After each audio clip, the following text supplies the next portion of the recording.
Hello and welcome. Of course, we return once more to Worldbuilding Wednesday. Well, in one moment, of course. Here we are. So,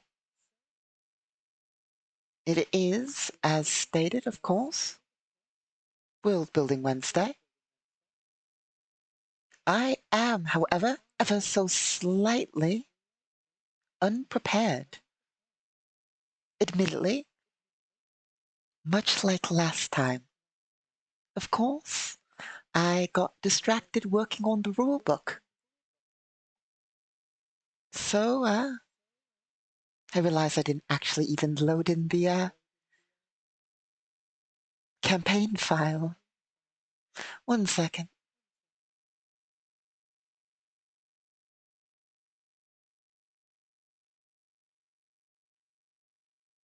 Yep.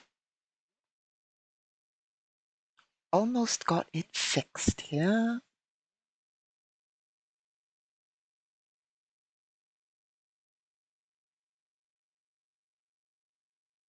I believe that's the right file. There we are. Okay, so theoretically, once this loads, we'll have the correct file open there. You know, once it's finished what it's doing there. Let's also get that character sheet section out of the way. So, while we wait for everything to load, I might as well go over it. Recently, I've been working on, as I said, the rulebook. Mostly nation rules and organization rules and hacking rules for the data net and networks and stuff. And, well, I made significant progress on tying a series of basically sort of like in-game stock market rules to organizations, along with other work on organizations, such as clarifying a bunch of rules and so forth. Same with hacking. I'm more excited about working on the clarification of hacking rules because they work, but they could use a bit of clarification. Same with organizations in general and with nations in general. So a lot of the work we have left in, like I think I've said this many times before, but a lot of what we work on is a lot of work that needs to be done is mostly filling out detailed facts, basically. You know, I need a long list of different vehicles, a long list of different items, a long list of the things all put into the rule book. I need to work on lore sections, all that kind of stuff. Basically, stuff that already exists in game terms. Like, it's all formatting. Like, we have not all, of course, but a bunch of cybernetics in the game and augments and all that. We have the rules for all them. It's just making sure they're right and formatting them and then inputting them. It's not like we're writing new rule systems, you know? It's just adding pieces that are already within the system, not like new pieces to the system, but, you know, like items within the rules. A lot of that. Updating, adding, all that. And it's just a lot of stat work. But for certain things like nations and organizations, that is actual rules need to be worked out. Same for data net hacking. I say rules, I mean just like modified a lot, you know? How do I put that? So nations work, their rules need some modification, but the rules are there. Theoretically, for the longest while now, of course, we're just adding more and more, but you can run a nation in the game. We have everything you need to run a nation. However, there are certain aspects that are, I mean, I suppose it's the same as working on items, but it's slightly different, or at least I view it slightly different, which is certain nation policies that you can enact are not statted out. Not every building you can construct has accurate stats and so forth. So it's very much like the items being done, except I view it as a little bit more like, it's easy for me at on the spot to do the stats for them and get them set. But from an outside perspective, it's I feel that it's just a bit more complex than that because of just the way it works, like costs and so forth. And anyway, it's just a lot of that for those. But for the primary thing that's worked on is just refining for nation and data net rules and hacking and casting. It's just a lot of refining and defining. Refining, defining, and formatting. Those are basically all that's left off the top of my head work-wise is refining, defining, and formatting those things. More items, more equipment, and that kind of thing. But like, system-wise, everything's already there. But I'm always looking for things I'm missing, like sections of the game that don't have rules to make them work. And I mean, there are two views, of course. The views are you can look at there are multiple ways to run a tabletop RPG. We can look at it in a sense of going with what would work in the universe. Correct. So that's what going with what would work in the universe. Does the universe work this way? Then we can define it with these words, and this is what happens. But I like having a solid rule set behind it that makes it unbiased in a sense, So it'll work the same way every time, but with modifiers and so forth that can be applied, Sort of like an assurance, like the laws of physics, Anyway, so there's that. And so those are the two ways. One way is with rules and the other way is with the way it just would work. And so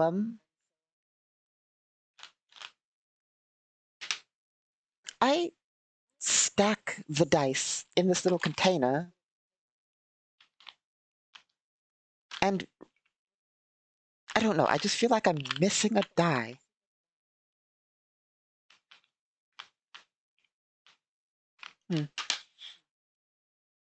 Anyway, let's see. So, yeah, it's a lot of just working on those stuff, which I've been doing for basically the past week or two, maybe more, without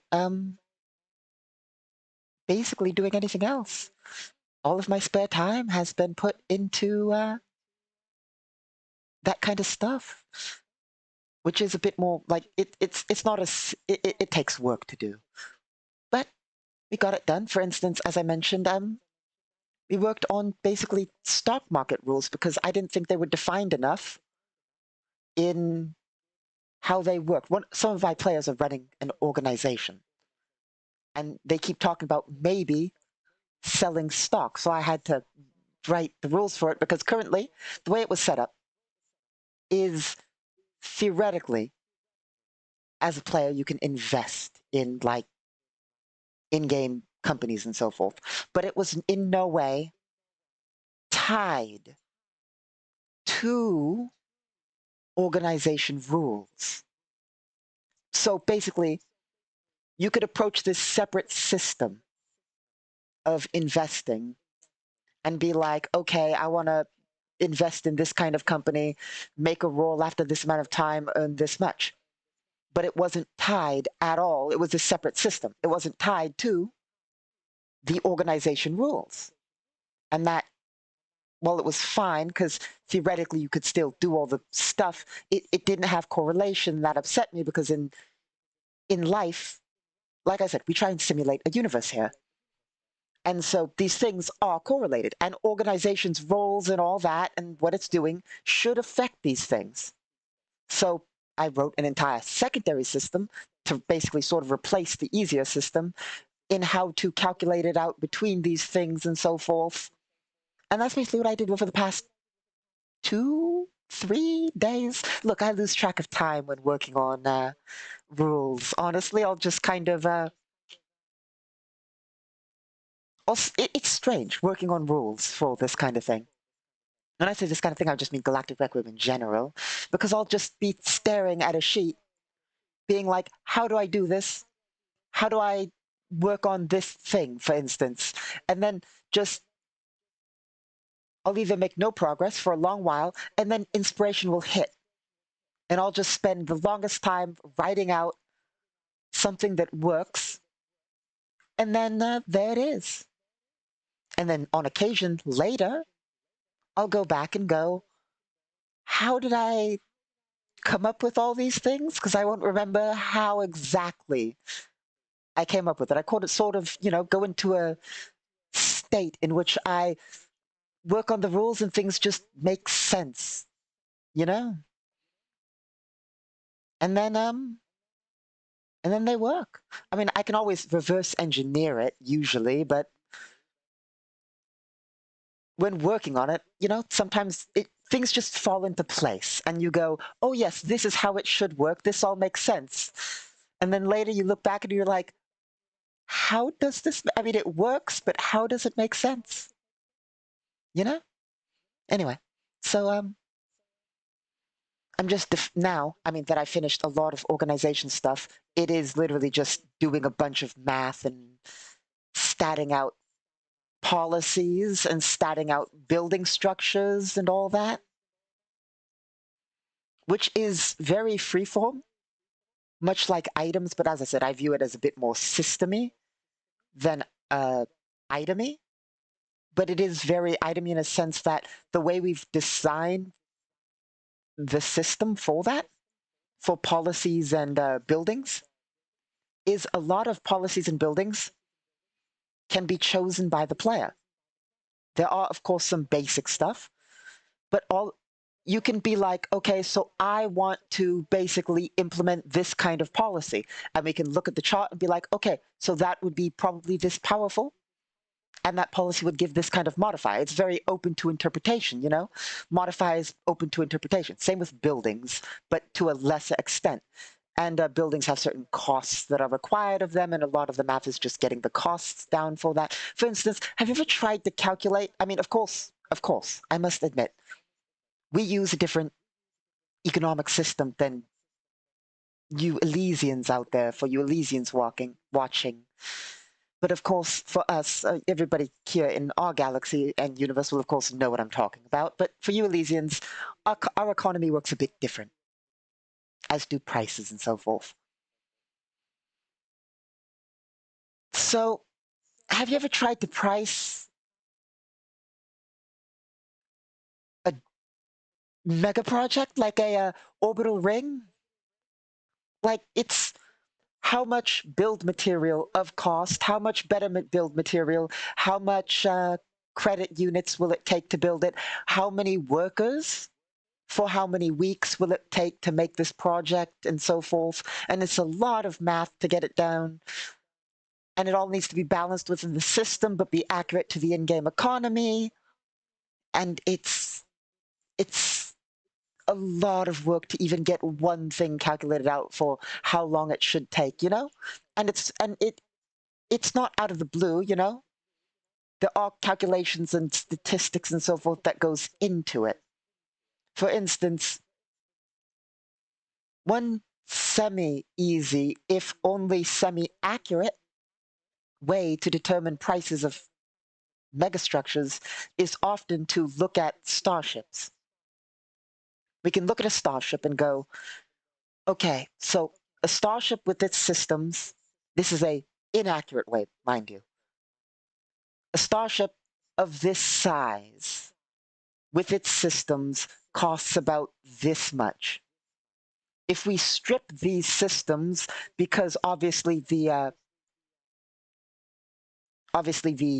megastructure doesn't have this, but it does have this, so that's equivalent to having these parts of a starship, or so, or roughly cost equivalent, but this thing has no alternative, so we need to add that in.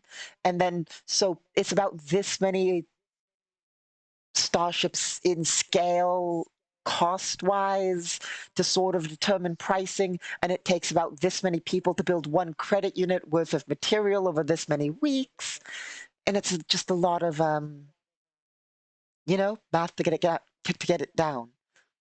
Well, so yeah, like I said, structures and stuff like that, and then determining the modifiers they add, like how much to the economic skill roll should a space elevator add? That's the kind of questions we need to ask and answer here.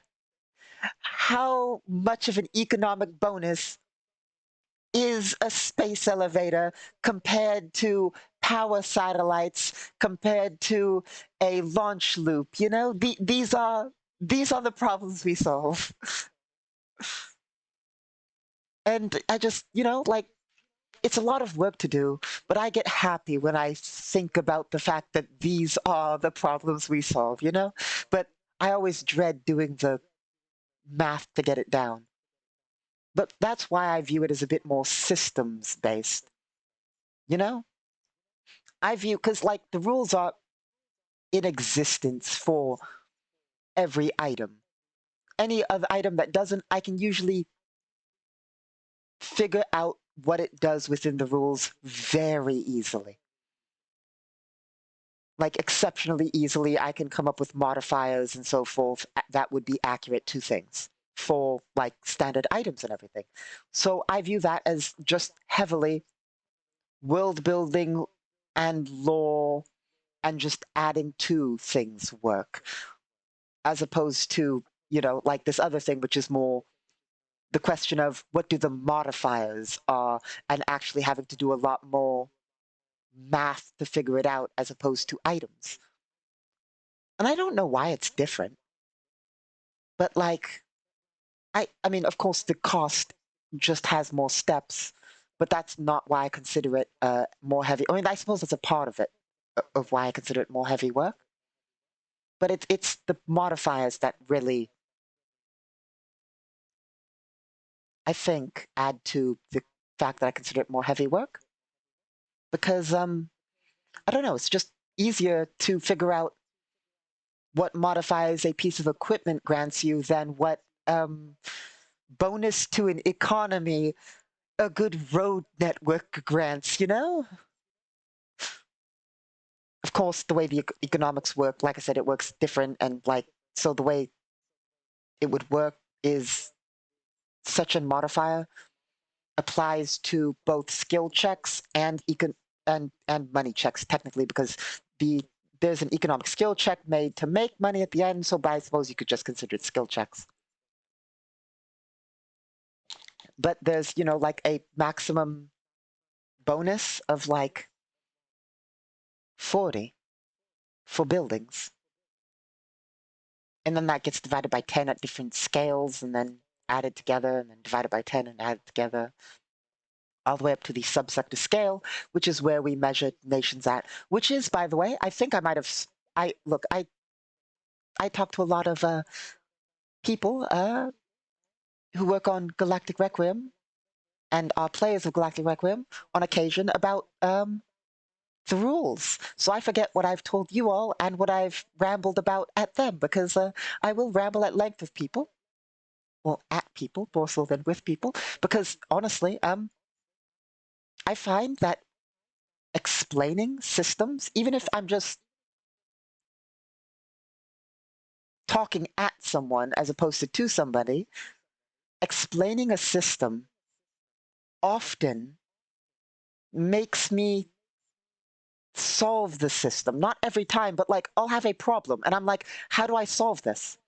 And then just explaining the system to somebody, I'll just be like, oh, here's a great idea of how to fix it. I don't know why, but it just works that way. Explaining it helps me solve problems for the way things were. Anyway, so basically, now I'm concerned. Not about that, about, here we are. I'm not super concerned, but like, what I mean is, I just realized that there's a thing that how does that work? Oh, hmm. So it's just occurred to me. Okay, no, no, no. Those will only give modifier to that, I believe. So the cap, as I said, is 40. Not for skills. Like, nations have stats. The stats have modifiers. A nation's stats go to 100 in like a skill, like strength, dex, con, int, with char. But they have their own stats, which are slightly different, but basically equivalent to those. They go up to 100, which is a plus 45 bonus, by the way. To get bonuses from stats, if you didn't know, it's the stat number divided by 2 minus 5 to get the modifier. Anyway, so basically, the you get your modifier from your stat. Then you get your skill, which maxes at 23 for nations and organizations. So you get your skill, which is up to 23. And then, when making a check, I'm not going to explain the entire rules of how it works, but basically it gets added to modifiers and rolls and so forth. But you also have a misc bonus. And that miscellaneous bonus is usually from buildings. But it's specifically stated that miscellaneous bonuses max at 40, which brings about an interesting question. I wanted policies to also provide bonuses. Do policies exceed that bonus capacity? I'm not sure. But we can quickly check what my previous rulings on that were. Here we are. My previous rulings being, everything I've stated in the past and the written rules here. And we need to scroll down to here. Nope, let's go to the organization set. No. Empire section. Makes it easier.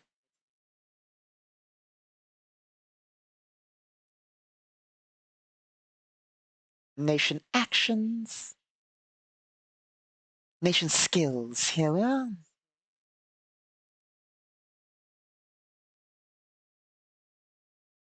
A nation can have a maximum of 23 ranks in any skill. Skill bonus mods cap at 40 for each skill at each scale for base buildings.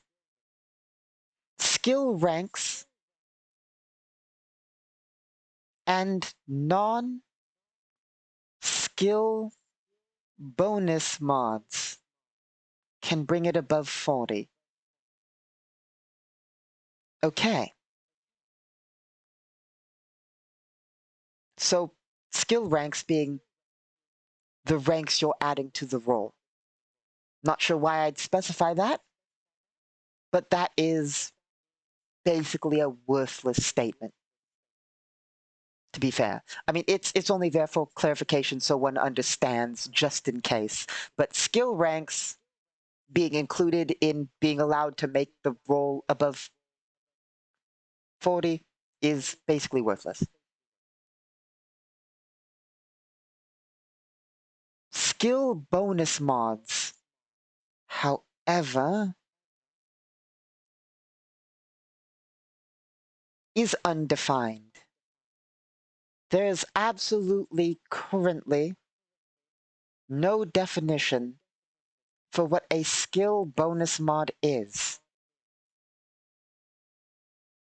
or what a skill bonus mod is given by.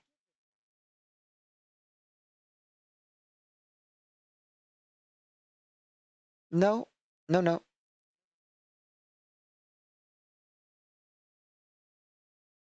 Skill bonus mod, no, that's, no, no, no. I got that backwards. Skill bonus mod is the thing that's granted by buildings. That caps at 40. Non-skill bonus mods can bring it above 40. So skill ranks, which is a worthless statement, and non-skill bonus mods. So what is a non-skill bonus mod?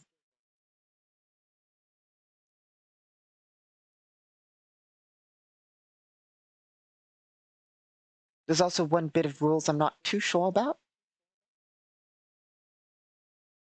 which is adding the stat bonus a second time. So the way skills for nations and organizations work is you roll your d20, of course, and then you either use a unit, nations and organizations have units within them, or the base of 6. It's assumed that you have semi-competent workers who at least can have a +6 in their basically total bonus to a roll on any roll. So a d20, let's assume you're not using a unit, plus your base unit mod, or 6, depending on whether you assign a unit or not. Units can have better than 6, of course. Plus the org's used assist skill, plus the org stat bonus. I'm not sure if I should remove that last bit, which is plus the org stat bonus, because that's already added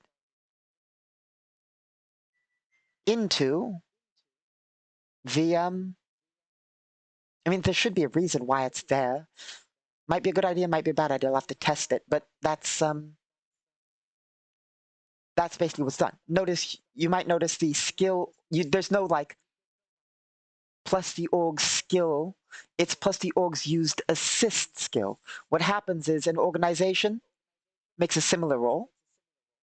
An organization assist roll, by the way, is a d20 plus your ranks, plus your stat mod, your bonus from your skill, plus any miscellaneous modifiers, minus 10 divided by 5.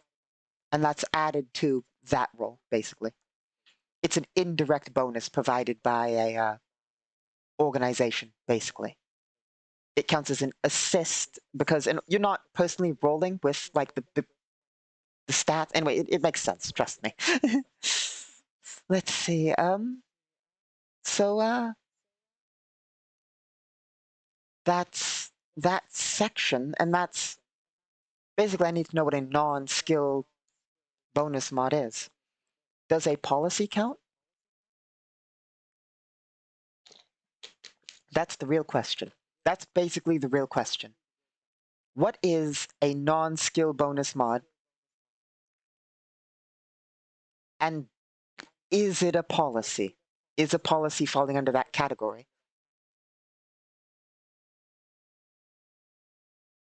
That's the real question. Like I said, one of the few sections that hasn't been fully worked out is building modifiers. Of course, as you see, the groundwork for how it applies is all there. It's literally just figuring out what the stats are for the buildings. But the policy section, specifically, and I quote, nation projects, policies, and programs, along with edicts and decrees, need a bit of work. Also,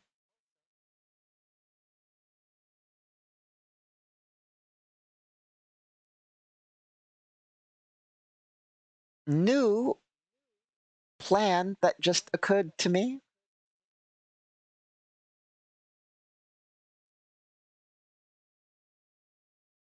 Hmm. Sorry, thinking. Where would I note this? That's the real problem. We'll note it here.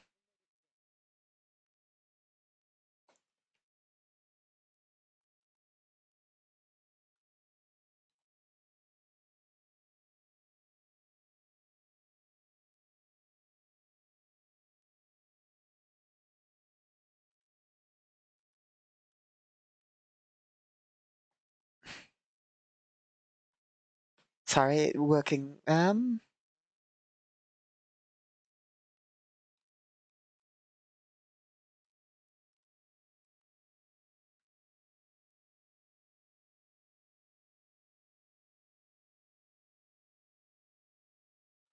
There we go. So what just occurred to me is, why can't organizations have projects, policies, programs, edicts, and decrees? Which is a lot more work. But given that both things work the same, if I can absolutely iron out the national projects, policies, programs, edicts, and decrees, due to the fact that both systems basically work almost the same, I can literally port over with only slight modification the rules. There's very few differences between nations and organizations, technically speaking. There are differences due to scale and currency conversion and certain parts of how they work, but they work very similarly. Basically, they both, how do I put it? There is an old nation system we use. And this is going to sound ramshackle, but it's not. There was this old nation system that we used, and then we sort of stapled organization rules to the nation rules. So there's like two steps. I know how it seems like they're two separate things, but trust me, they work together. But basically, there's the nation framework with organization rules mixed into it. And then there's organization rules as for just organizations. Nation/organization rules have that organization framework, then that's what policies, projects, programs, edicts, and decrees are tied into. So, as it's tied into the organization portion of it, we can rip them out if we solve it and put them into organizations with almost no shift in work other than shifting prices. Like that's, well, obviously rewriting some of the modifiers and so forth, but that's so much easier. So coming up with the framework for that is one of the things we need to do. Not here, of course, I just mean in general. The royal we, of course. And then there's, I mean, some casting stuff for magic and so forth requires definition to make it clear for players. And then hacking requires definition to make it clearer. Both work perfectly fine and fully. They just need a bit of definition. Maybe a bit of editing and tweaking, but mostly just definition.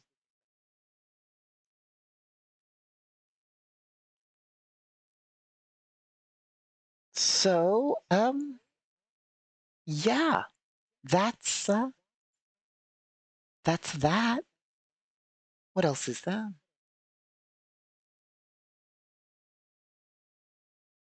So,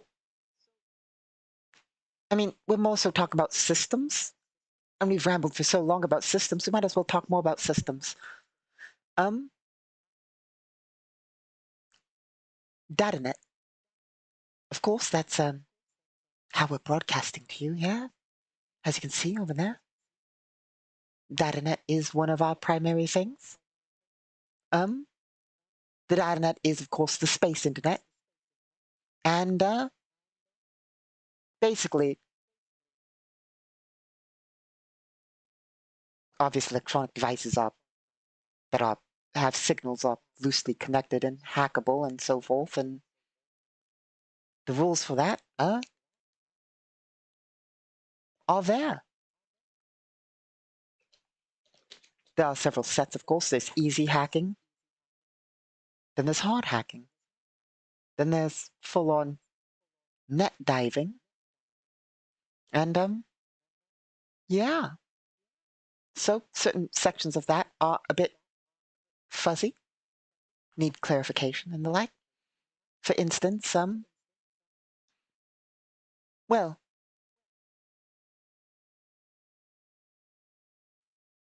I don't even know where to begin on that one. Hackers use programs to achieve effects. A hacker does not need a program, usually, to achieve an effect, but it's far more difficult for them too, and the benefits of programs are too vast to not use a program. I suppose, thinking about it, an AI without programs could probably still face up against a hacker with programs easily, when I think about it. I mean,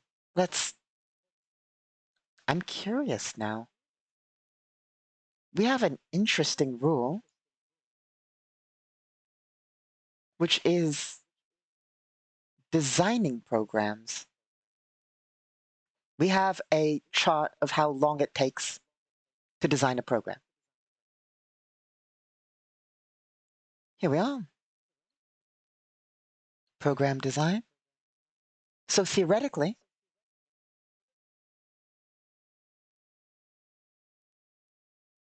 oh gosh, theoretically, an AI could design a program mid-combat if it's a simple program. The least amount of time it technically takes to design a program is 1 round, but it increases the DC by like 20. There's no way you're making a program in 1 round. Meanwhile, an AI, however, could have up to like a lot in a stat. How much could it have?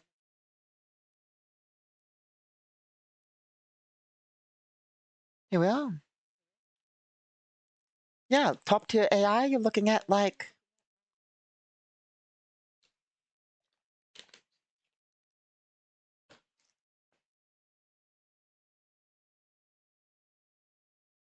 DC 15. Actually, technically, a top tier AI is a plus 10 modifier. That's before its stats. So, assuming it has max stats, you're looking at I mean, that's not the, okay, so just quick clarification. A top tier AI is not a highest tier AI, it's a classification. Of course, it goes up beyond that and so forth. Some of the best AIs around here have like, well, that's classified. Some of the more galactic top tier AIs out there, you know, run by like some of the more less civilized nations, some of the most civilized nations that aren't the Empire have stats of like plus 50, of stats of 50, which is like a plus 20 modifier. So, with the best on like available, you're looking at a 43 on a check, meaning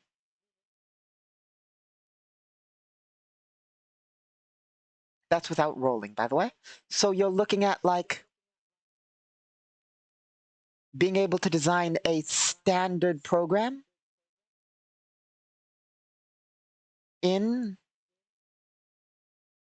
a few rounds for an AI, and an AI gets special speed bonuses in doing this kind of thing, so like rather rapidly, as opposed to, you know, like what it would take for a normal person, which is usually going to be like hours to days to months, depending on so forth. Anyway, um, so these programs are then like used to provide significant bonus and make it easier to hack systems. However, there's different balances and so forth. For instance, you can have so many programs loaded, you have so many actions you can take based on certain things, and then those programs can come under attack, and each one does different things, and, you know, basically, picture old cyberpunk rules. 2020, you know, the old cyberpunk. Similar to that, but not the same. It's different slightly that, you know, people generally don't, well, didn't back in the day like old cyberpunk hacking rules. And of course, we've modified it slightly. I've never been a not fan of them. I always thought they were fine for what they did. Anyway, basically,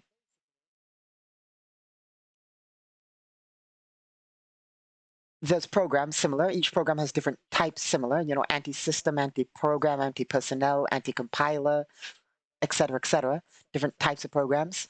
And then, you know, defense and attack, whether you're attacking a person or a program. If you're attacking a person, they get a protection. If they have a protection program, they can activate that to defend themselves. If not, so forth. And anti-program programs attack programs, and they lower the power rating of a program, thus making it worse. If it gets to 0, it's destroyed, so on and so forth.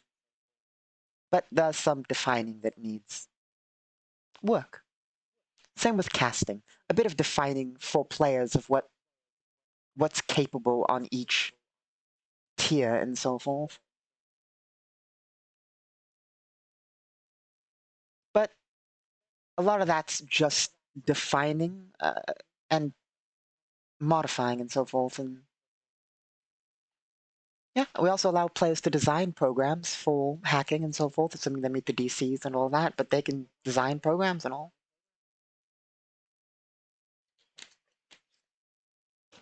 And then you build up your profile, your hacking profile, how many programs you have loaded based on your datapad power and what systems you have. And then that's standard. That's, well, normal hacking. Easy hacking is just computers checks, usually when you're not fighting another person, you know? But the good thing about standard hacking is you can fry people's brains. That's always fun. Then there's deep hacking, which is hacking networks, which is when you go to, you know, the old-timey cyberpunk network maps, you know? Different, but similar. Of course, we have different scales. We go far beyond their, like, I think their scale was like 20 squares. We go beyond that in our networks. And, you know, we have slightly modified network rules. But, I mean, if looking at this, of course, for those of you who know old Cyberpunk 2020, looking at this, you might be able to see what you would call a data fortress. Yes. In Cyberpunk, something like this is called a data fortress. We use something similar, of course. Walls, gates, program controls, files, operations, etc., etc., similar to nets. Of course, we also have virtuals, virtual realities, and so forth, which is usually where people play games and so forth. They're not network architecture, so they're just treated as reality within whichever rules they're working in, you know? So we actually have specifics on it. I'm not going to get too much into virtual realities, but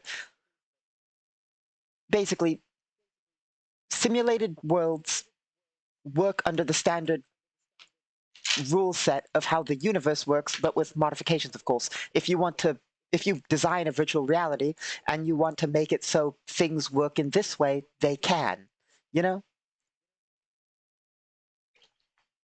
Well, this, what you see before you, is a network architecture, which is different because these actually are what affect things and make programs run and all of that, while the virtual reality is just a thing people generally enjoy. You can have meetings in them, you can do all sorts of stuff in them and so forth. And the great thing about virtual realities is while virtual realities allow you to do a lot, they can't affect reality to a significant degree.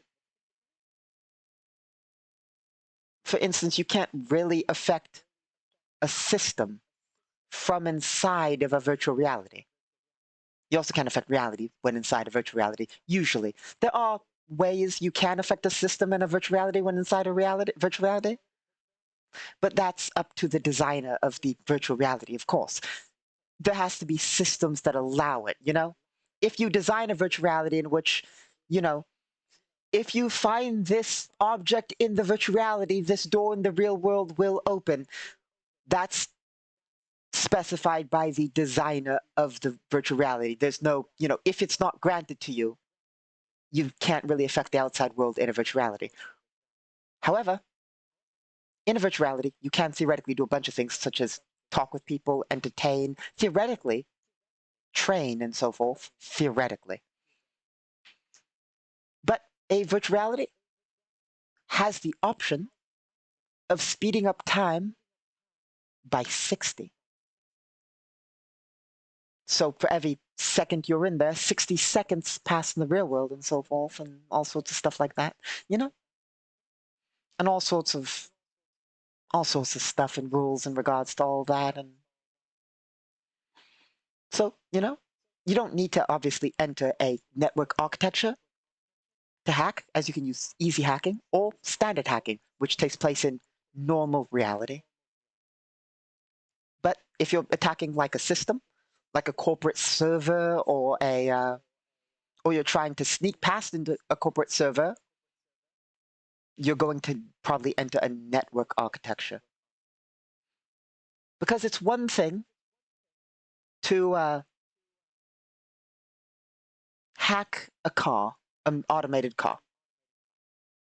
There's not an AI watching it. Now, hacking a security camera in a corporate megastructure, in the normal hacking, an AI is probably immediately going to detect something's wrong. It's going to detect your check. If you attempt to enter the network and spoof being a normal user by going to the network map and so forth, you stand a far, far greater chance of hacking to the thing.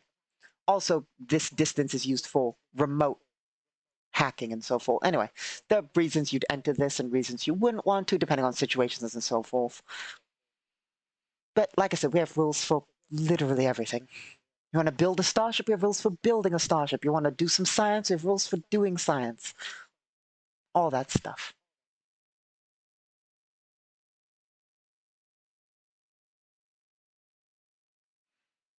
And so that's a lot of what we've been refining. Hacking nations, organizations.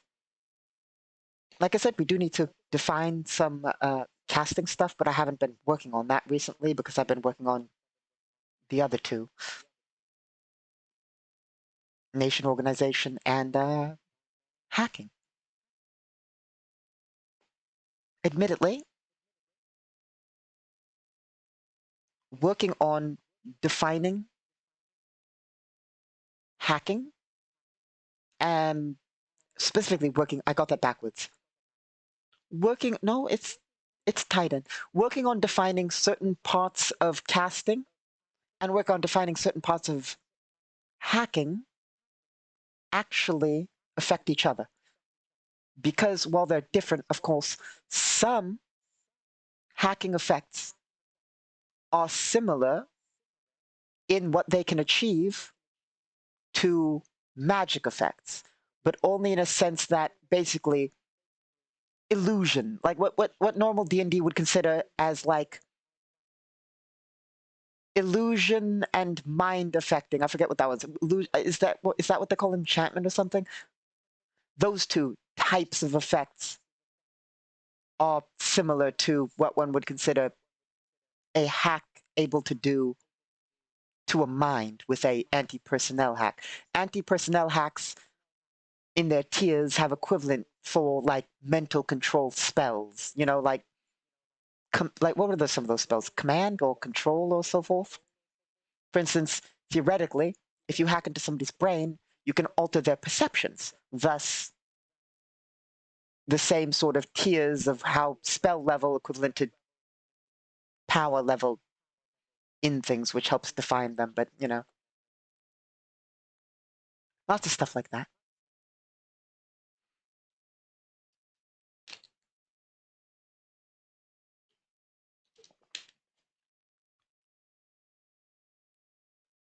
And so, certain sections of hacking are helped with that.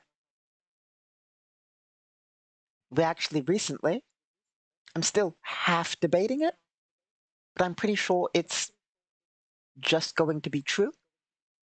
Recently, we've come across the concept of hacking a tier 3 hack far easier, making it easier to achieve a tier 3 hack. Still difficult, but far easier, which is basically normally to achieve a tier 3 hack, the moment you have to get somebody's hack health down to 0. The moment you touch somebody's hack health, they have the choice to immediately disconnect from the net. This is bad for them, of course, but they have the choice to immediately disconnect from the net. There are penalties for it, but, you know, makes them absolutely safe from being hacked. So we made it slightly easier, so it's theoretically possible to do it without being detected. Theoretically. And that's one of the things we worked on there. Other than that, um, we're working on like I said, just all that stuff.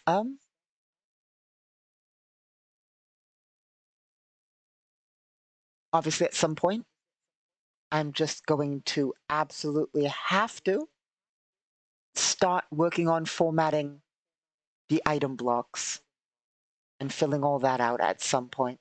And then also, while I'm doing that, there are certain parts of that that are important, more important than others, that I need to do, and certain parts of that that are less important that I can put off slightly. Other than that, working on lore stuff and just populating more locations. Like I think I explained a while back, for like what I consider a complete system, of course, we can always add more lore descriptions, add more paragraphs, add more all that. We'll work on a lot of that here, more than likely. Not all of it, but a lot of it in our World Building Wednesdays, of course. And then, of course, I need to figure out if there's any other rules I'm missing. Because I will, you know, as I basically explained, I will stare at a screen for 1 to 2 days and then write an entire rule system in regards to whatever I'm missing to make sure that it's in the game. Of course, like I said, the last time that happened was stocks, tying stocks to organizations. We, of course, already have supply and demand and so forth for trade and the like. However, that could use a little defining. See, the problem I constantly face is there is, like I always say, Galactic Requiem is always under construction.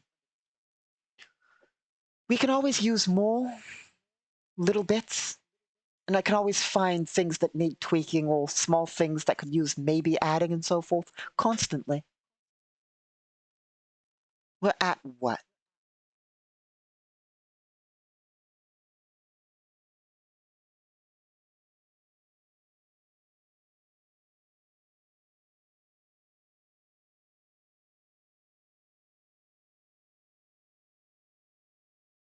One, two,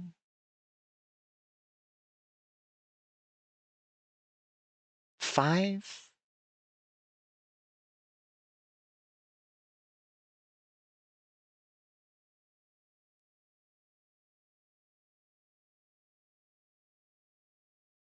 six,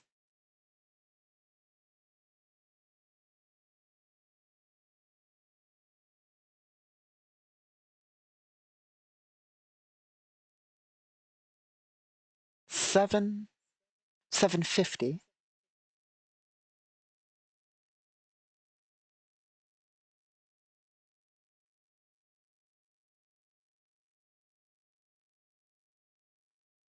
8. We're at like, that's the primary books, by the way. We're at like, no, missed one.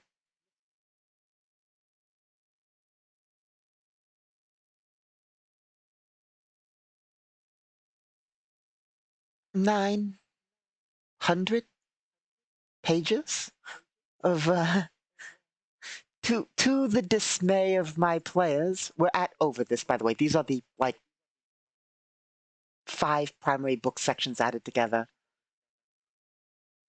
We're at like 900 or so. Plus, by the way, it's not minus, it's, I say give or take, but I mean plus.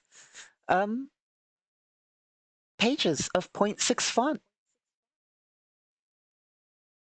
My players say it's unreadable at 0.6 font, but I honestly prefer working at 0.6 font. I cannot explain why. Um, I think it's because it lets me not only fit more into a file, but like I've just styled all of my formatting around like 0.6 font in how I make it formatted to look nice.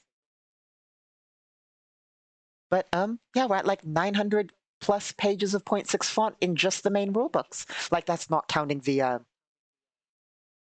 let's see, what's that not counting?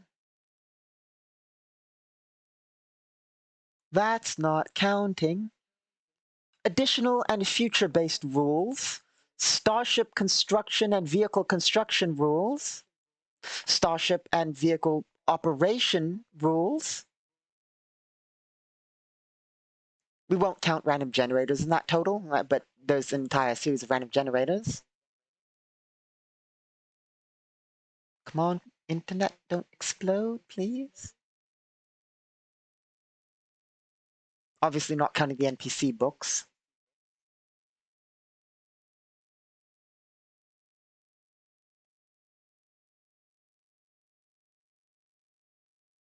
My internet does not wish to cooperate. Not counting the martial arts book. Not counting the low-tech level book. Not counting the apocalypse book. Etc., etc. There's a lot more. But unfortunately, like I said, my internet does not want to tell me. I actually can figure out far easier by going over to here. Opening my offline versions. Not counting our AI bot, faction catalogs, additional rules book, item catalog, tech level charts,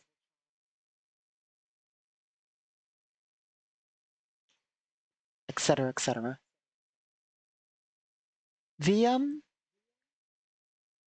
yeah. So there's a lot of stuff and all that, and always more work on that to be done. Only, a few thousand more 0.6 pages left to go. which will get done eventually. I mean, honestly, debatably, the items book, the factions book, items does cover vehicles and basically any object you can acquire, basically. Items, vehicles, weapons, armors, starships, all of that is under the items book because that's items you can acquire and modifications for those items and all that. Other than all that, factions and lore, NPCs and characters and all their stats, just those three.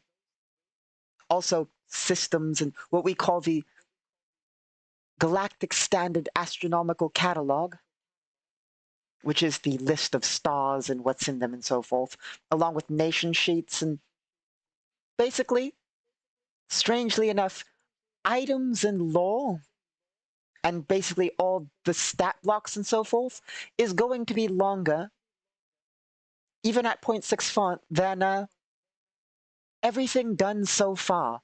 Is going to be probably quicker to do. It's going to be soul destroying to do, quicker to do, but and always constantly expanding, but longer in total than the, I'm going to estimate here, 2 to 3,000. Yeah, 2 to 3,000 rules that will be in, not rules, 2 to 3,000 pages of 0.6 font that will be in the primary running books. And my estimates are 2 to 3,000 pages because I know I said we're at like 900 plus.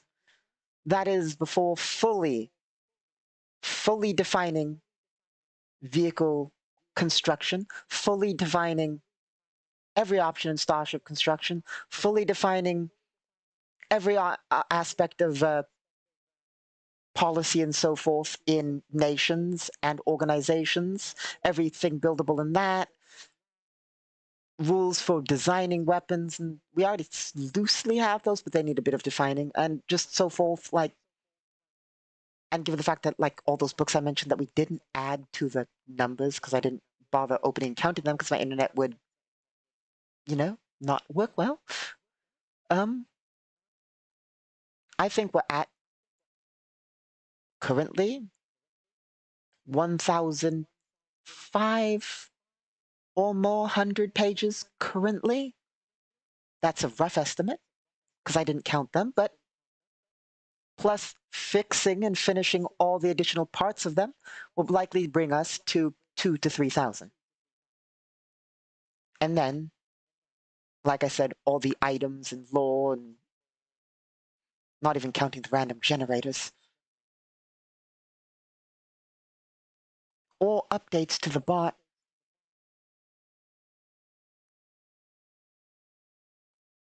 I cannot estimate at all whatsoever how big the item book is going to be, how big the faction book is going to be, how big the astronomical catalog is going to be.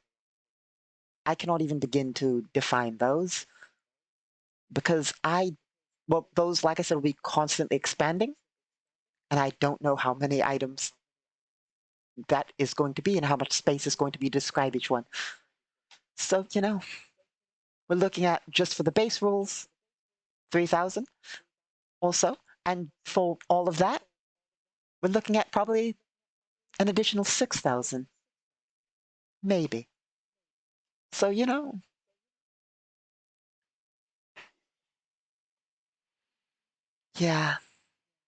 constant work. We'll get there. Like I said, everything functions, which is how we can play the game. Everything works. It's all just defining and adding and tweaking and items.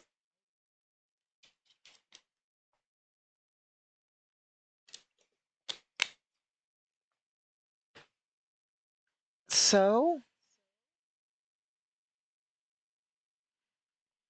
We, of course, here, other than today, will focus more on actually working on the world building itself and not really talking about the rules. But we're an hour in, so we'll finish talking about rules today. And then next time we'll do actual world building. Of course, next stream, we'll actually play the game. Because next stream's Miscellaneous Friday, which is our solo Sunday. So we'll play the game then. And next World Building Wednesday, we'll try and actually work more on actual world building instead of defining rules.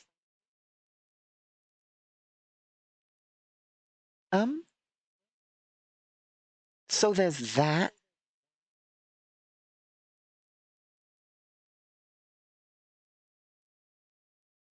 More so than that.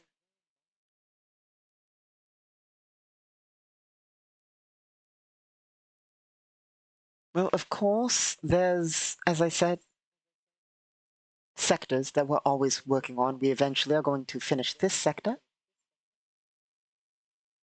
And we'll work on more sectors. But that's in the future. I don't really, like, I think I explained before, I'm not sure why. I am obsessed with completing sectors. I mean, we'll complete this one for the sake of it. But as I explained a lot last time, map only is really necessary, applies, as is stat is only really necessary, and so forth for all of this. But I feel we should complete this sector because it's so important and all that. Of course, I worked on before, and I'm pretty sure we talked about, my personal little nation. My 3-star systems. Soon to be 4. Theoretically. Probably not, unfortunately. I'm going to be honest, probably not. My 3-star systems are, well, I worked more on their stats. More so just calculated them out, and I've come to shocking realizations. Due to the way the nation system works, one would think, so I say one would think, given that you might be watching this as an Elysian and not know stat-wise what any of it means. Any player who's heard of the Empire, which is, of course, the faction that I work for, expects the Empire to have ridiculous stats.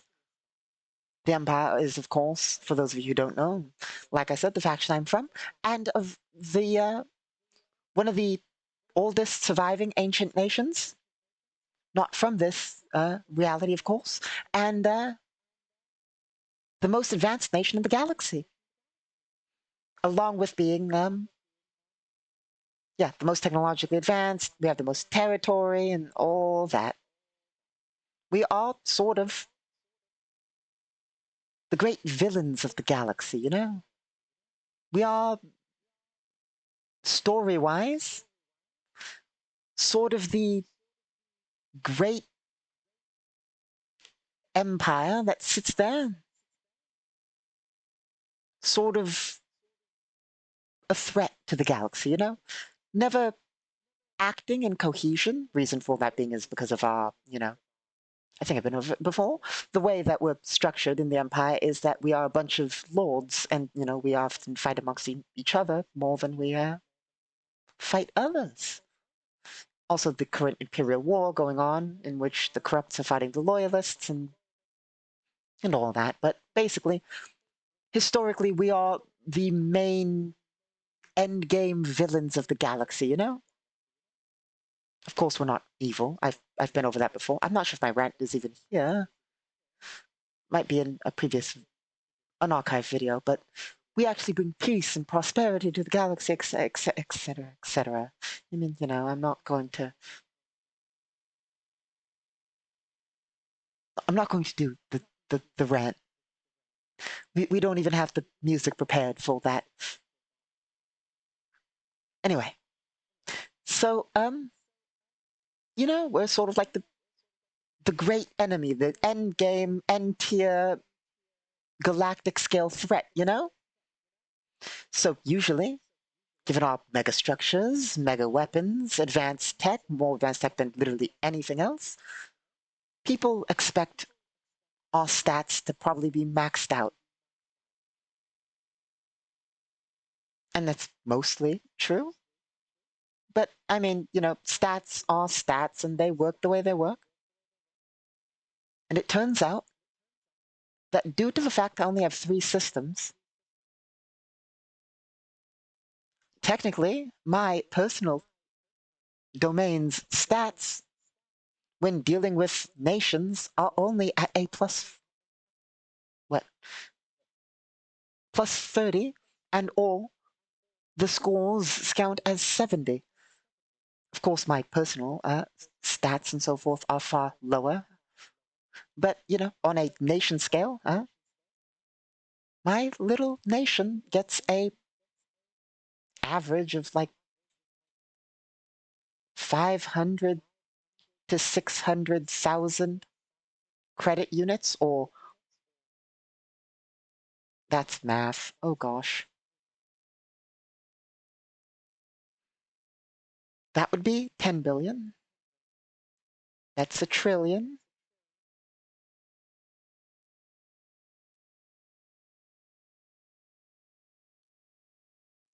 6 quadrillion credits a year, which I'd say is pretty good. Not the best, but I mean, power wise, the way it works, of course, like I said, I just said all these numbers, and before I said out of 100, but stats don't really mean that on the nation scale. It's hard to explain.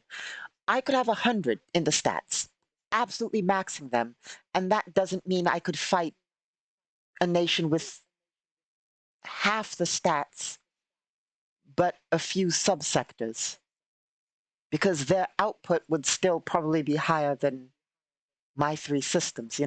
Like the way it works, like, so, of course, for characters, for those of you familiar with D20 and D&D, for characters, the stats are translated roughly exactly, like a plus 30 is like a plus 10 modifier. So somebody with a plus 30 is probably going to beat a bunch of people with a minus 3s. But the way empires work is their production comes into play, and their economy. How many worlds do they have? What's their population? The modifier is literally just added to skill checks, and that doesn't mean shit when considering distance, because distance provides a penalty, or dealing with smaller nations provides a bonus, and basically, just because the stats are 70s doesn't mean a lot, and theoretically anybody can get 70 in those stats, assuming you can enact policies. Hell, you can get 100 in those stats if you have 6 worlds, 6 systems, and a few things. It's not like it's hard to get.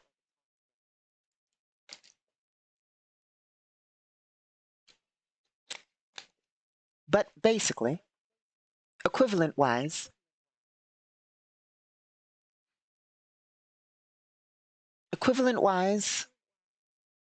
with 3 worlds, and I believe like 650 population, there is basically what that equates to, like equivalent-wise, is I can probably, also considering the improved technologies of the empire, but also we have increased costs in buying things on the nation scale.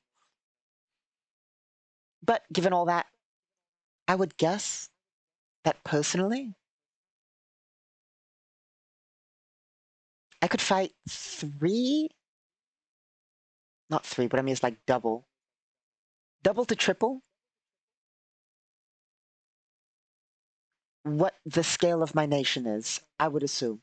Like if we say galactic average, if we just take galactic average, that means my 3 worlds, my 3 systems, I say worlds, but I mean star systems, my 3 star systems can probably fight 9 non-imperial star systems, which, you know, it's that seems like a lot if you think, wow, you can fight 3 times what your system's worth. But I have I have three systems. So picture these three. Okay? This nation is backwater. Absolutely backwater. Not the most backwater, but I mean, of course, this is Dyson Swarm. So we'll not count that. Let's just look over here. This is what we consider a minor nation. Like this is technically a mid-tier nation if we're being technical. So just even considering the fact that, like, let's look here.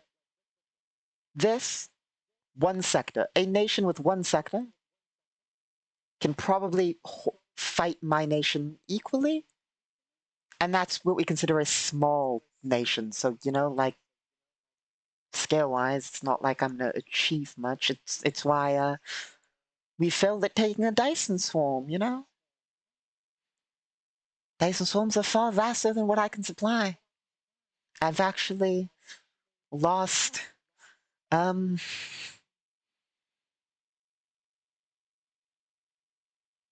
number.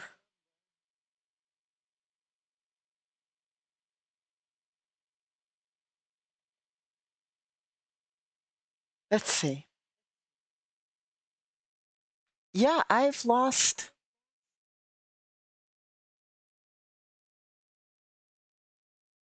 over 10 galactic years worth of resources attacking this Dyson Swarm.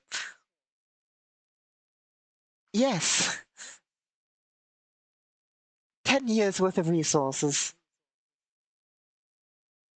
So, you know, that's how I'm doing. How are you doing? No, we're not giving up yet. We're, I would also like to point out, I say we've lost 10 years worth of resources.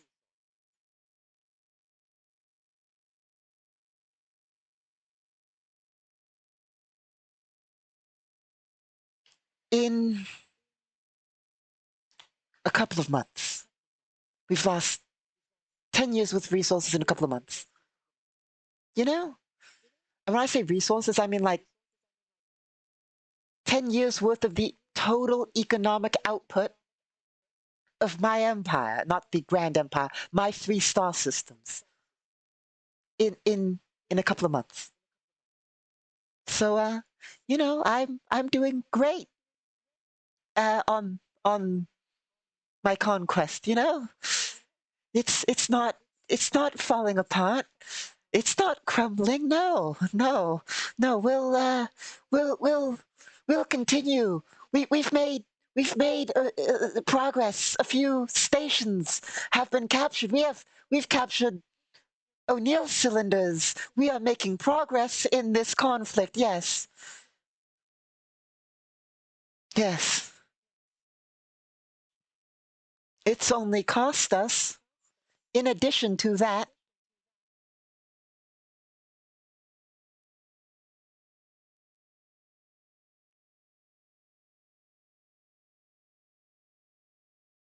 um, billions, a couple billion. It's only cost us, you know, a couple billion imperial conscripts. A couple billion.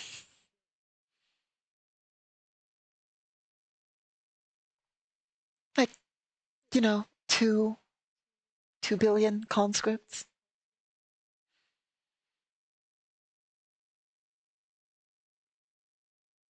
So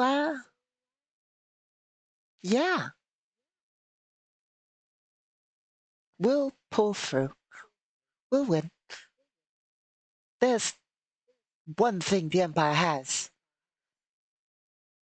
It's That's not true in this one case. We always like to say in the Empire that we have more everything than everybody. Given the scale of the Empire, we usually have more anything than anybody. But, I mean, if we're being fair in this instance, it's my personal 3 worlds with a total population of about 650, 3 systems, I'm sorry, with 650 billion people against a Dyson swarm of trillions or more. So, in this one case, we don't have more than them in any way. Even if Imperial ships are worth like 10 to 1, we.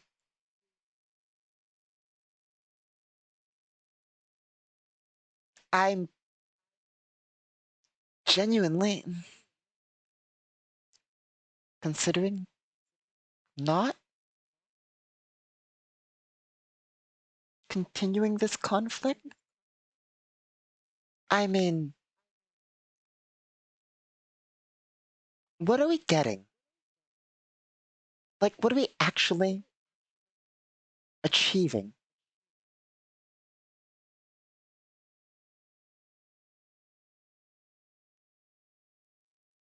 Do we continue our conflict for the Dyson swarm?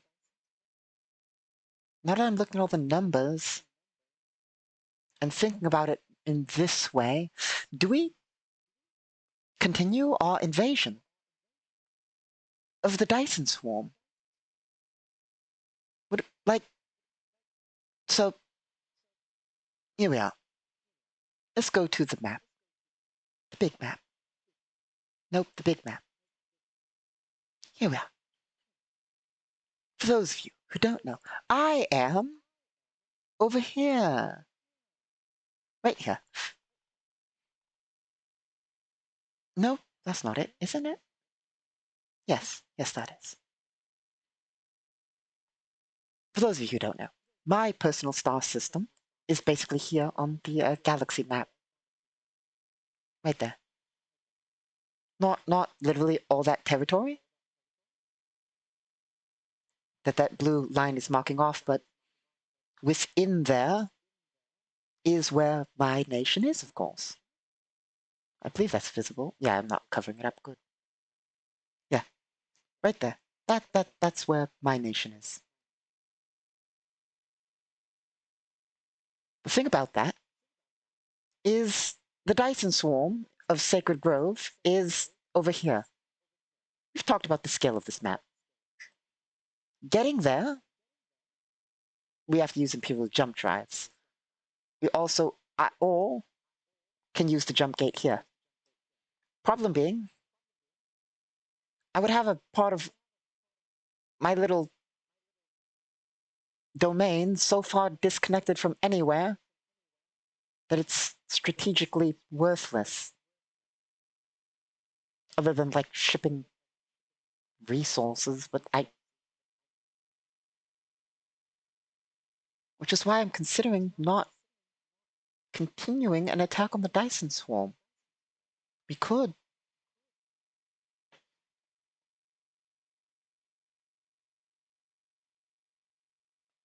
I could trade with another lord.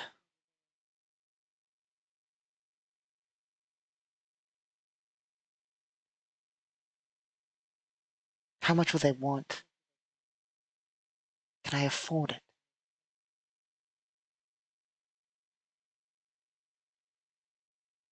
I'm going to have to. So I have an option.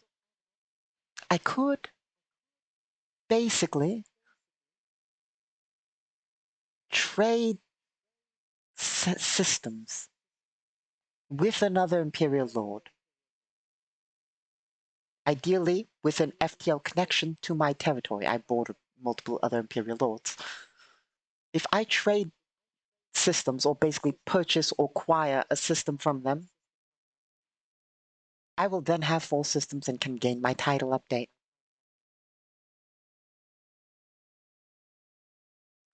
Without having to deal with Such vast losses. I would probably do better fighting another Imperial Lord.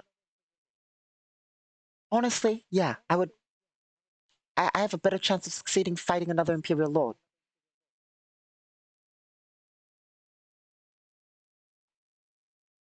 But there's also the principle of it. I'm an Imperial Lord. I can't let non-Imperial systems make my forces retreat. Of course, we'd have to scale things down. My, little funds that I make cannot afford to continue to take such losses. But we can hold the enemy back. Maintain control of the stations we have. Maintain a constant Imperial foothold in their system. Dedicate some funding towards that. And just hold out on principle. Because the Empire won't lose territory. We won't retreat. That would be a blight upon my title. Even if my forces made a misjudgment in it.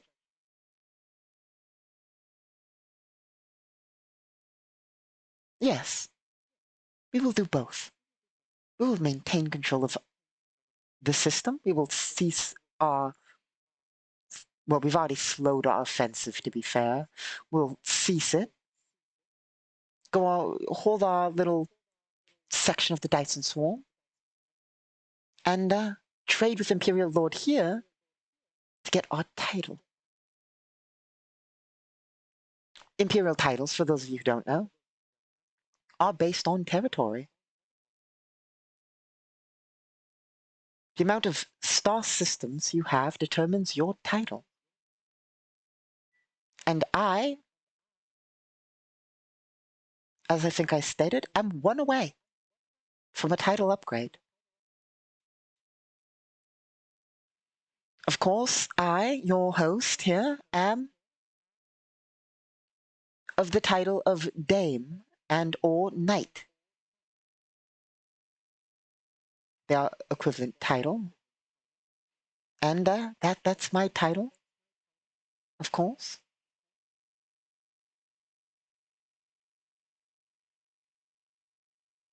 However, that being because I have 3 systems, which is above 2. If you have 2 systems, you can get that title. One below that, if you have 1 star system, you can have the title of Esquire or Gentleman, and then Knight and or Dame, and then what I seek to achieve, the title of Baronet and or Baronetess, which requires 4 systems. And then above that, at 8 systems, the title of Baron and or Baroness. And then at 16 systems, the title of Viscount or Viscountess, and so forth. But yes, that's probably not going to be achieved by me. Not anytime soon. Well,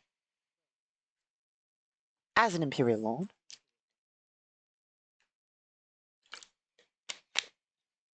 I should strive for such titles. But, I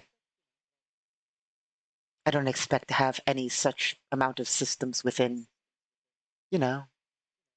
any short amount of time. Then again, as an Imperial Lord, I do have eternity to get it done. Of course, given society and technological advancement and all that. For the most part, even for your average galactic citizen of a tech level 16 world, death has been solved. And assuming you have the money, you can probably back your mind up and so forth, buy artificial bodies, all of that, solve death. Assuming you can afford it. Corporations do charge an arm and a leg. So, yeah. Other than that, I mean, let's see. I mean, I have an idea. So, one of the neat things about nation rules is nations don't need to actively damage. I mean, nations have health, of course. You can take over nations by damaging them, but there's multiple ways to damage them. You can damage them using economics. You can damage them using military force. You can damage them using influence.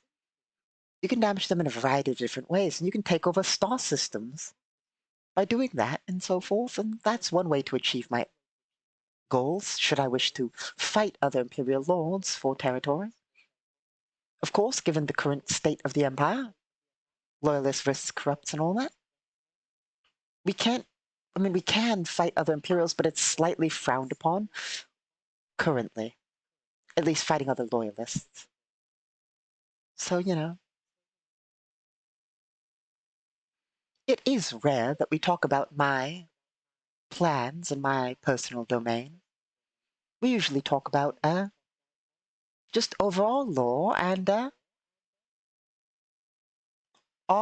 person we follow around the galaxy, Juliana Aldous. Of course, it's been a while since we've mentioned this, but of course, everything we do here is brought to you from my palace here, currently at least. We also have I say one of, but we sort of move it. We are, of course, broadcasting from this room in our palace. Yes, along with that, what else is there? Sometimes we broadcast from aboard a starship. Of course, we broadcast to you using a rare, it's probably not one of a kind. It might be one of a kind. I'm not sure. We don't have a lot of data on it. It's actually beyond our standard. So I say Imperials have the highest tech, but to be fair, so the highest tech goes to tech level 26. Any Imperial Lord generally has an average base tech level of 20 to 22. That's what I have too. While the Empire as a whole can reach to 26, I don't have access to all that. Imperial Lords are sort of restrictive on what tech they trade with each other. They like their secrets and so forth. And the core doesn't share anything but the base technologies. So, you know, but that does mean that this ultra tech device I have in front of me, of course, I don't actually know how many there are or how it works, but it's what basically allows us to watch Juliana Aldous, the adventure. We could technically watch anyone in the galaxy. It's what allows us to use the GM bot and break the fourth wall. It also, unfortunately, while I'm using it, has adverse effects on Imperial technologies and dimensional stability and all that, but it's how I have to broadcast. So, I mean, it's the only way I can broadcast multidimensionally in the way I do. So, that's the price we pay. And of course, we should probably work on it some more, like design-wise. But this is, of course, my palace. There's more out there, of course. But of course, we have an open section here on my capital world. That is not off-center, right? It looks slightly off-center. No, it's on-center. Good. This is, of course, a section of my capital. Like I said, my personal abode on my homeworld. It's technically not my homeworld. It's my capital world. And if you want to know somewhat the layout of the world we're on, like, geography and the like, it is constantly on display. it is, I think I've been over this before too, but it is imperial tradition to have your capital world, not system, but world specifically. Well, that we're not going to get into that. There's a lot of debate in the empire about, display of insignia. And, there's purists and non-purists. I follow the tradition, and I believe that your capital world is what should be displayed as your insignia. And that if your capital's not a world, too bad. You know? That's my current views on it at least.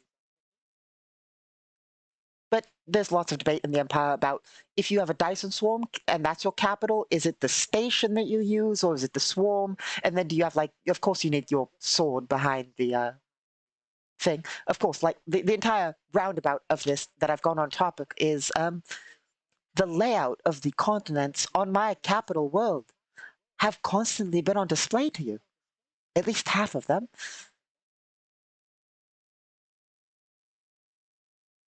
They're right there on my uniform. That right there, well, it's hard to see because it's so zoomed out. But the three pins on my uniform with the worlds with swords behind them, that's my capital world. Yes. The one in the top left of the screen, constantly on display also, is not my capital world. It's, I believe it is, actually. Let's check.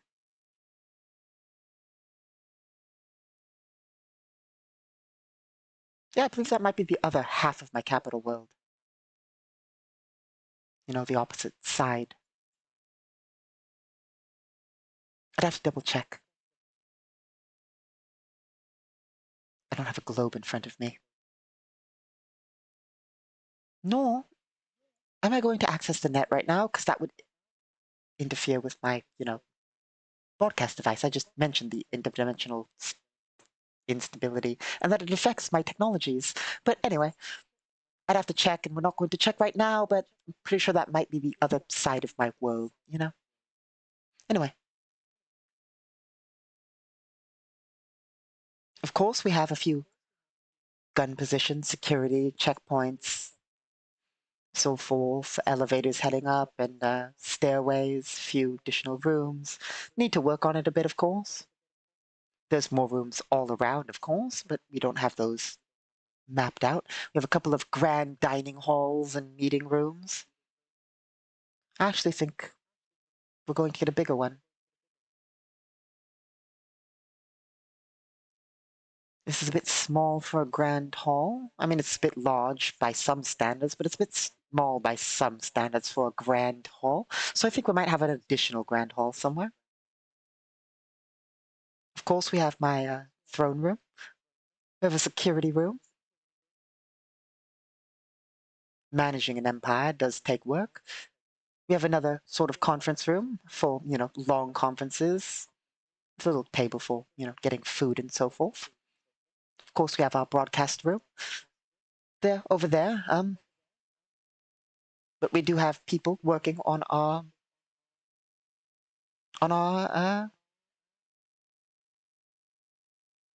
broadcasts. They make sure things run smoothly. Come over here. Over here.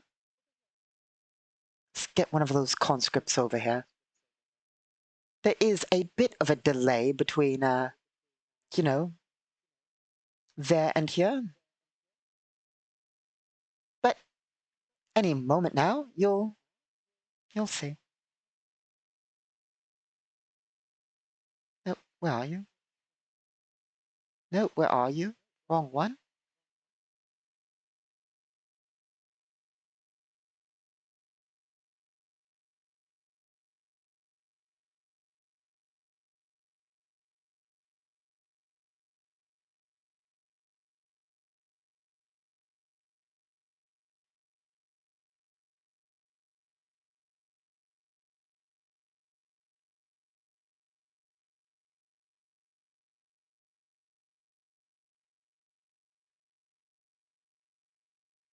Here we are. There we go. Our helpful conscript assistant. He is, of course, usually working on the terminal over there, making sure that all this goes smoothly. And whenever it's not going smoothly, it's his fault. Probably. Isn't that right? Now, go back to your station. Like I said, there is a slight display. Not display, words are hard. Delay, that's the word.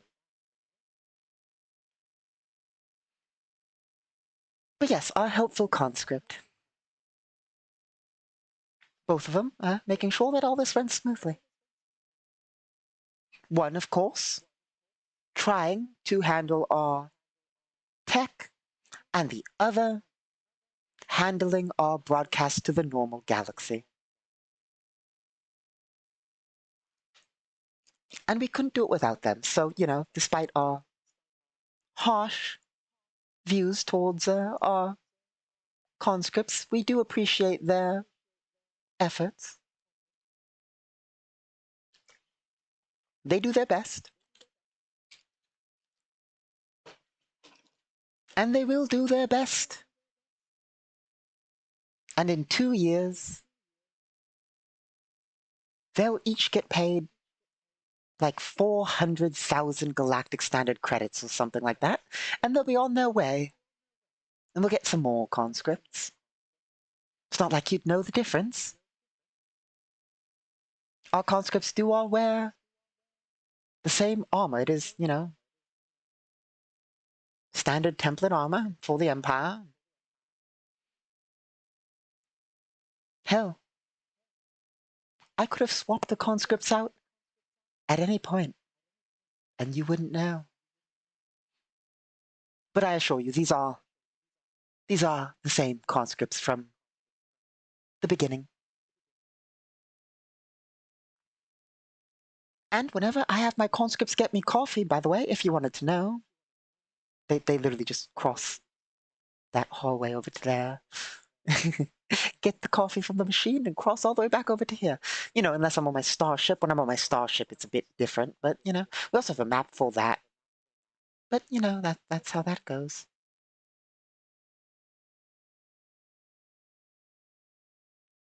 One second. Let us have them teleport us up.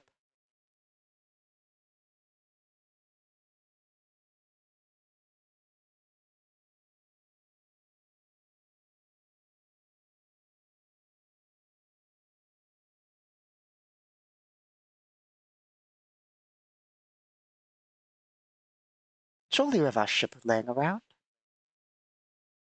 There. Of course, we also have our ship, a standard Imperial battleship. I don't go with the larger ships.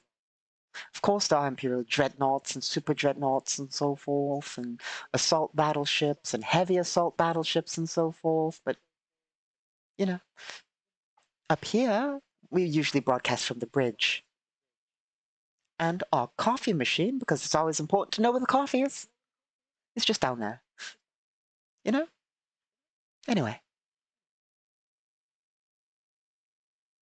We'll teleport back down. Now that we're back down, let's go back to our galactic display. Nope, our sector display. Where is that? Frontier sector. So, and of course,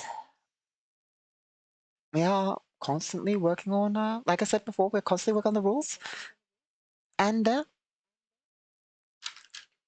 also, like I said before, we do run a living galaxy.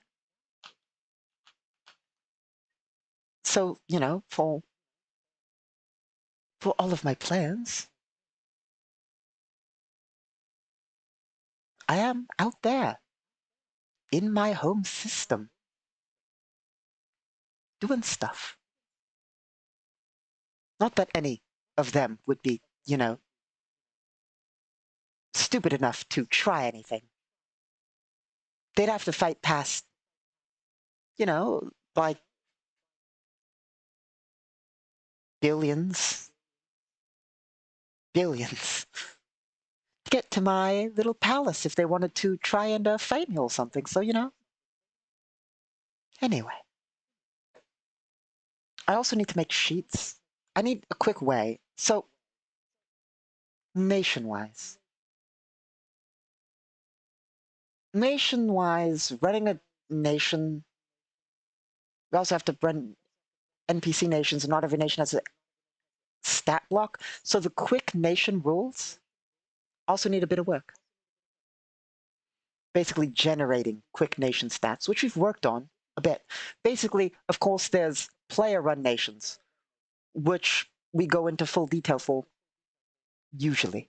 Then there's NPC nations, which you don't go into full details for, but they still need to be balanced against, so they may need a quick way to generate nation stats and so forth, and that needs a bit more work. Of course, I'm working on fully statting my nation.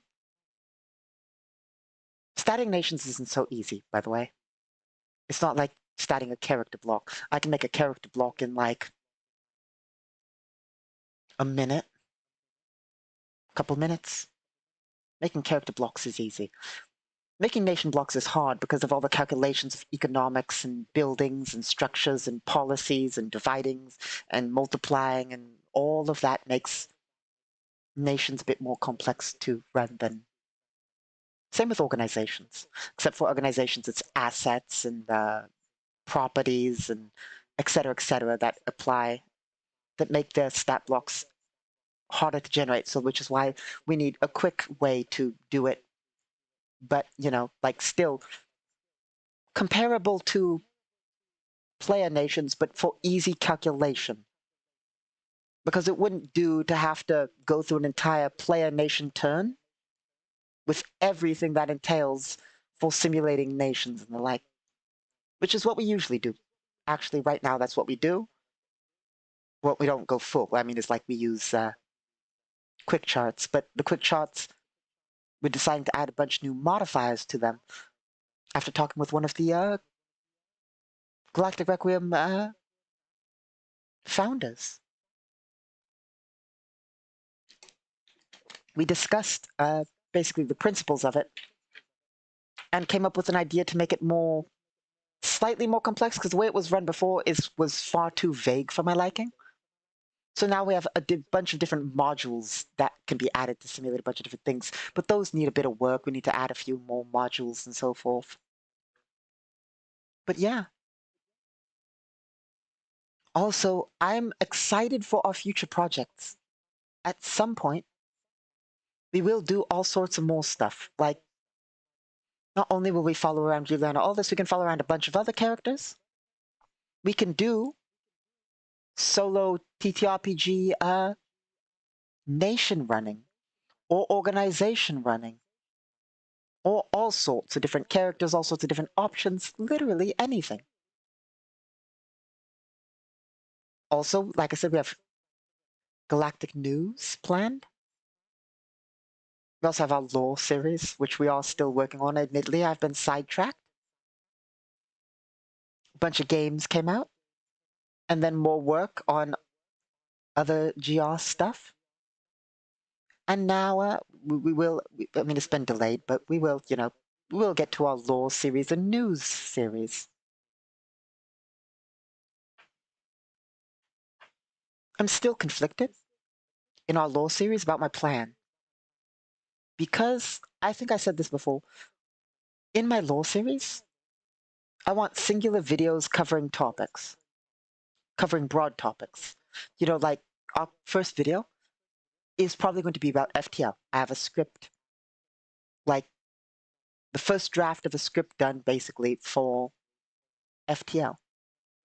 All the lore and so forth about FTL. The problem I face is I'm worried, what if I forget something in my script? If I do, how would I make like a compilation video? An addendum video? Like, how would I work that in there if there's something I missed or something changes and so forth.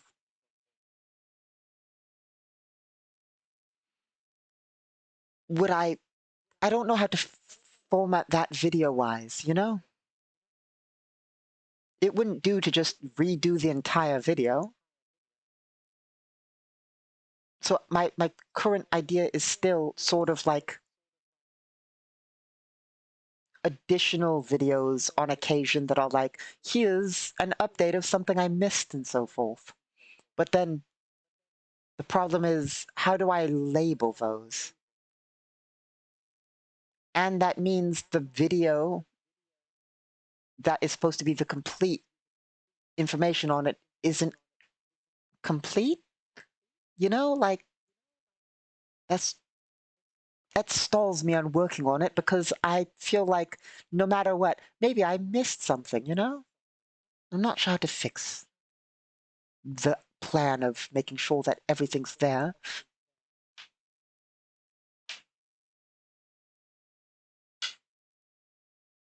So there's that.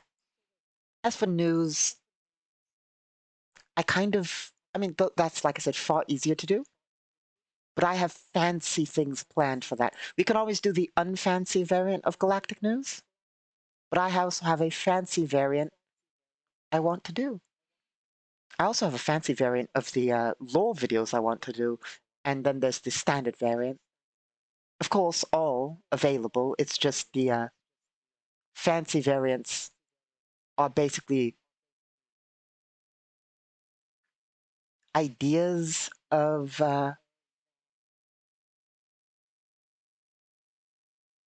higher production quality. We also have other special projects that are theoretically planned, but those are far, far in the future, way after even at some point lore and news stuff. So there's that, which I also look forward to. But, you know, we have to increase production value for all that. And by that, I mean, you know, we have to get our conscripts trained up. So there's that. But hopefully we can do all that. We will probably start with, I mean, you know what? Yeah, we're probably going to start with standard news, and then we'll move on to standard. We'll do news. News will be so much easier. We'll start with low news. Then we'll move to fancy news if we ever get the capabilities. Yes, that's a good plan. So that's our plan for our future video series. It's going to be news. We'll also do live news on occasion, I suppose. Hopefully this doesn't explode. There we are. As you can see here, this is, of course, our newsroom. You can tell because there's a desk. Of course, every newsroom has a desk or something.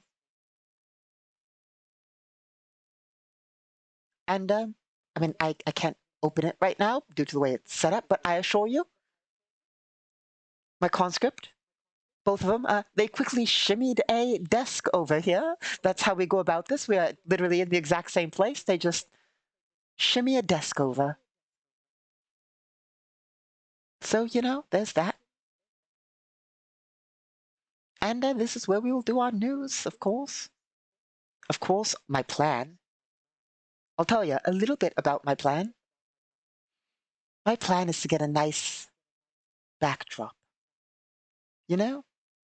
There's lots in the plan, lots in the plan. We'll get to all that. But, you know, I want a sort of backdrop that's not necessarily the galaxy map of there, you know, like a nice backdrop. All sorts of stuff. And I think we'll call it there. We've rambled more than enough. We've gone way off topic. We've talked about game design, which is sort of world building. Then we rambled and talked about my nation and then talked about our future plans. So I suppose that's good. Next Solo Sunday, which is on Friday. I know, confusing, but that's the way it works. We'll run the solo game. And on next Worldbuilding Wednesday, we'll actually world build.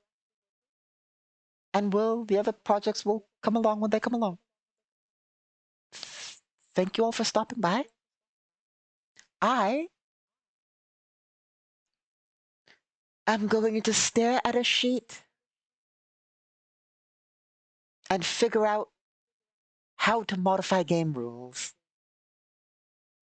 And I'll probably have a coffee too. So that's my plan. I hope you all have a good day. Thank you all for stopping by. As usual, I've been your host, Casimira Basilius, Lord Basil of the Empire.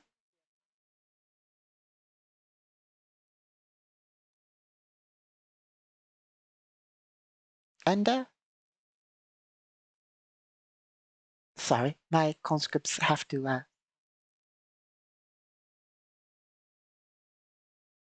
nope. Oh god. Oh no. Conscripts, no. There we go. Ha, ha. Anyway, so, have a good day. Yeah.